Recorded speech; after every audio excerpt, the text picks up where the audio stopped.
Can weak circumstantial evidence lead to conviction? Imagine a puzzle with missing pieces. Can a few scattered clues, which don't seem to fit perfectly, still lead to solving the case? That's what circumstantial evidence is all about. It's indirect proof that requires us to make logical guesses about what happened.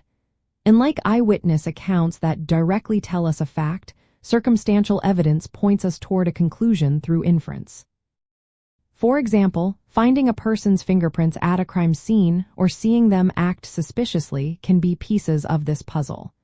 But if those clues are weak or ambiguous, can they truly prove someone's guilt? In courtrooms, circumstantial evidence can be very powerful.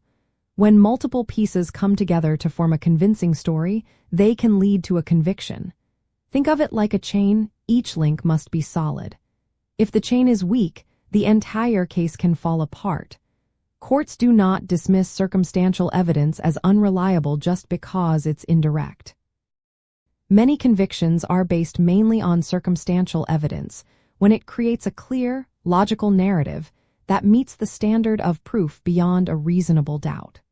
This means the evidence must be strong enough to leave no real doubt in the mind of the judge or jury.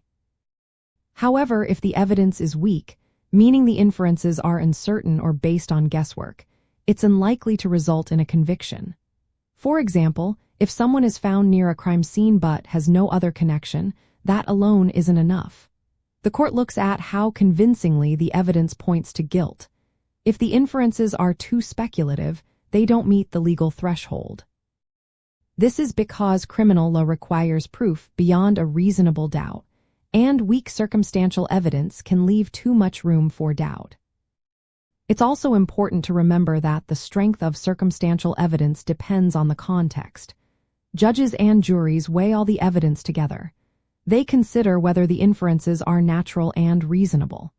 If the overall picture suggests guilt, even if some pieces are weak, it can still lead to a conviction. But if the evidence is flimsy or easily explained away, it won't be enough.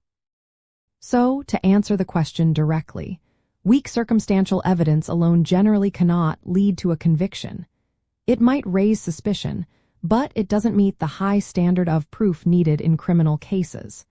The court needs a convincing and logical case built from multiple strong pieces of evidence. When the evidence is weak, it's more likely to create doubt rather than certainty. That's why strong, well-supported circumstantial evidence is essential for a successful conviction, while weak evidence usually falls short.